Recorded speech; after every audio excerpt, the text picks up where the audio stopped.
This is unboxing of graphic cards for a PC. So let's start unboxing.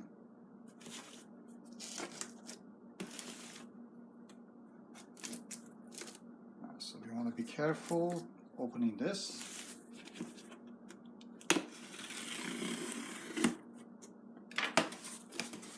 This was ordered from Newegg. This is the graphics card.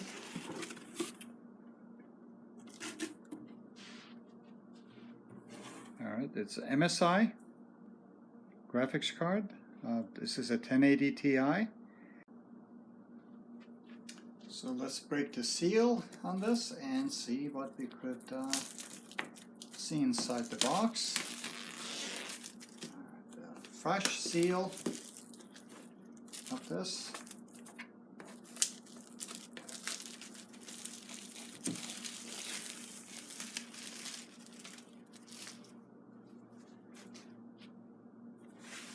Alright, so let's take a look.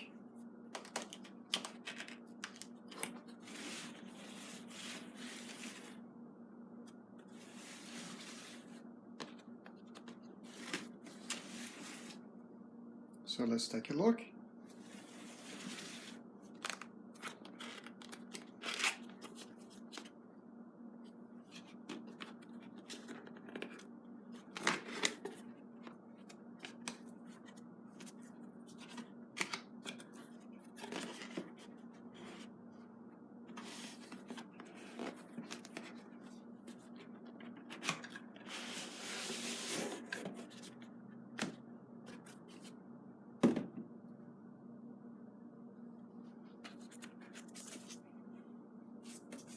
Okay, so let's see what's inside the box.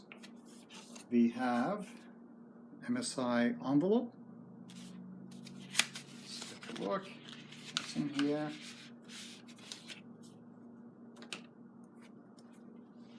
Alright, that looks like it's some sort of a hardware installation manual.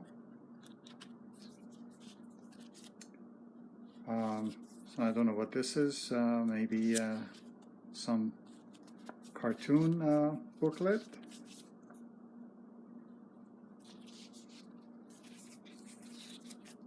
A CD installation. Usually I go to the website and I don't really use these, but these are provided in case you don't have maybe internet access or you can't find it or something like that.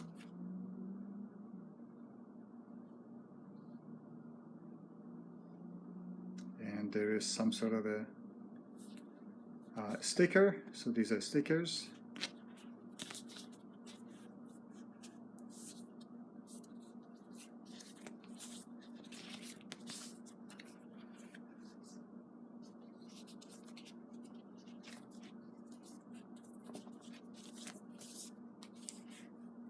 User's guide, installation,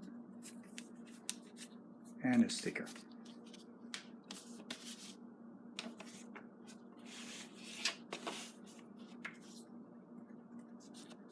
There's a thank you note.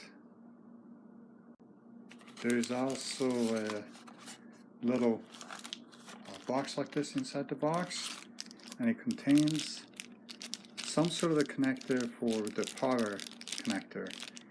So I'm not sure if I'm going to use this or not, but there is a connector here for the power for the board. These boards, graphic boards, are very hungry power, so they cannot get the power from the bus, the PCI Express bus, and they have to have a direct connection from the power supply to the card.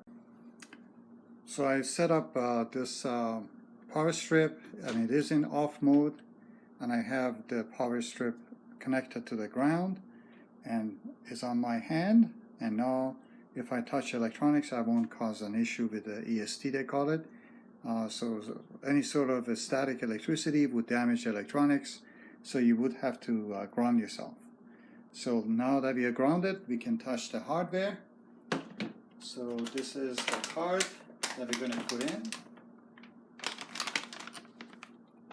So that's the card we're going to put in. And let's get the screws in here open so we can plug the card in. So I usually take out several of the screws.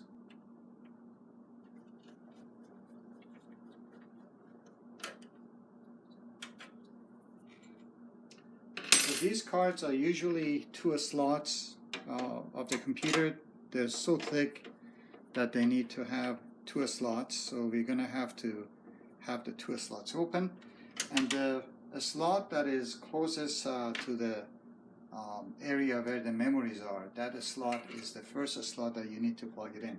That's a highest speed slot, so we're going to start from the highest speed. So I'm going to also take out this one maybe as well to make it a little easier.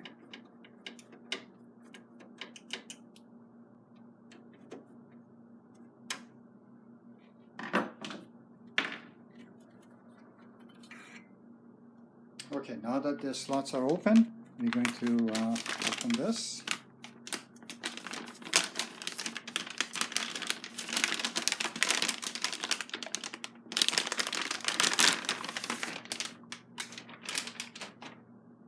Okay, so some of the things that we need to be aware of is that there is a sticker here that we should remove, so we're going to remove that sticker.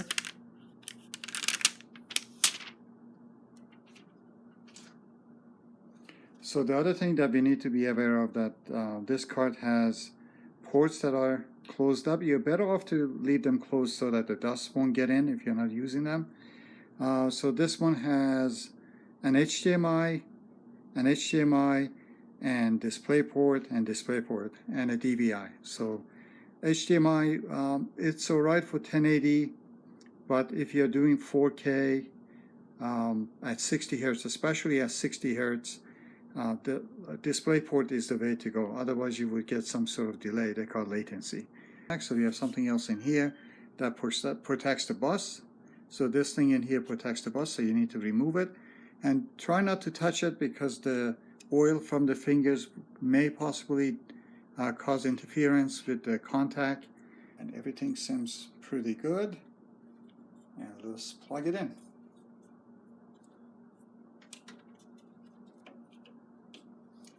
These cards end up to be kind of big, so you're going to need a lot of space in your chassis to be able to plug these in. To make sure that I'm aligning this properly, I'm just going to look to see if I'm right on top of it.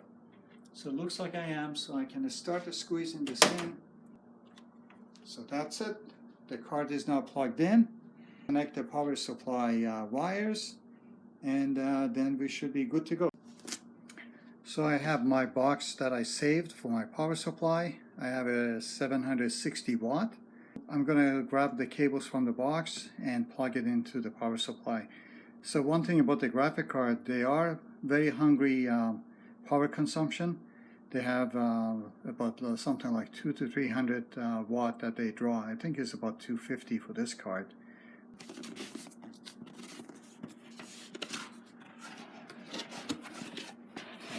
Seasonic is a pretty nice company, so everything they do is very good quality. Alright, so I'm going to plug these into the PSU, and then the other end, PSU is the power supply unit, and then the other part I will plug it into the graphic card. So I'm going to plug the first one in. I'm going to start from the bottom because it's easier to see, and it should really plug in properly. If it's the right cable, should plug right in. So I plugged one of them in, and then I will plug the other one in, and it's very clearly labeled. So when there is, you see this, I'm not sure if it shows, it says PSU. So the PSU one goes to the power supply unit. So I'm going to plug the other one in.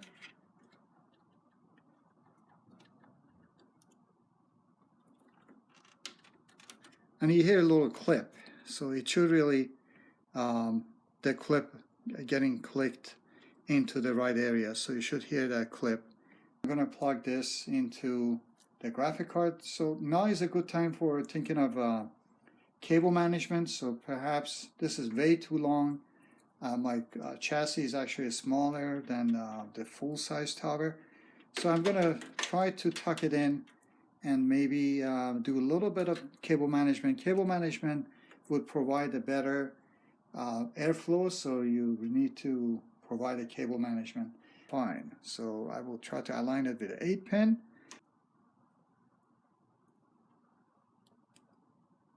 Here we go. Now it's aligned properly. So I'm going to plug this in. So make sure the alignment, so this is how it's going to look like when it's aligned, almost as if there is no cutout on it. So I'm going to plug this in, but I'm going to also hold the graphic card because this is kind of a tough thing to plug in. It's very tight, so I'm going to hold the graphic card while I press this in. Next one.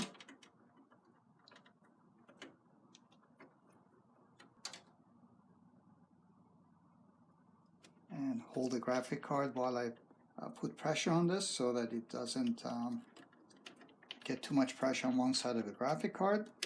I'm pushing against it while I plug in. So everything looks good. I plugged them in while holding the graphic card so it doesn't have an issue with too much force on one side and undo the plug-in from the PCI. So that looks pretty good right there. I also twist tied this blue cable, which is a USB 3.0, so that it stays a little bit out of the way of the fan and the card. And we are done. So the system booted and I have both of the display connected, but we only see the first one. So let's take a look to see if we can get our driver.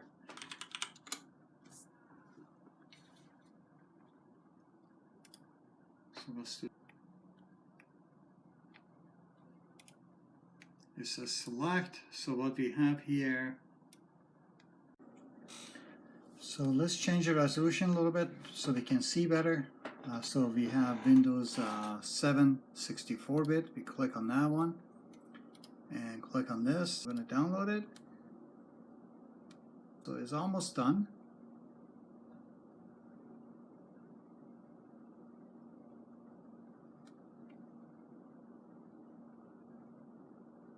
So now we have unzipped it and put it into a folder. So now let's just start executing it. I'm going to run it as administrator. And it's going to extract it someplace. I don't know where it's going to be putting it. Alright, so it's going to put it in C Nvidia display driver, Windows 8 764. So I'm going to say OK. The files, and it's going to extract it, and now it's going to run it. So it's going to do now Nvidia graphics driver installation.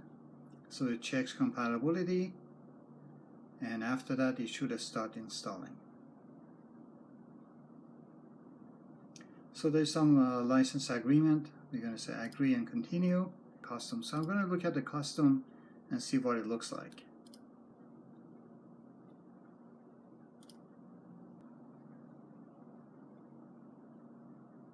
So the installer took about a minute, and now it says installer has finished.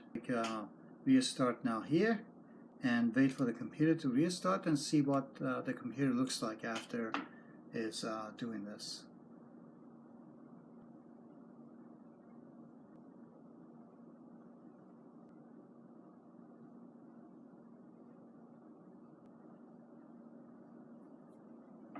Oh, looks like the second monitor came up. So that's the first monitor, and the second monitor came right up. We didn't have to even enable it or do anything to it to bring it up. So now we are up and running. So that concludes the installation of Nvidia 1080 Ti. Thank you for watching, and subscribe for more.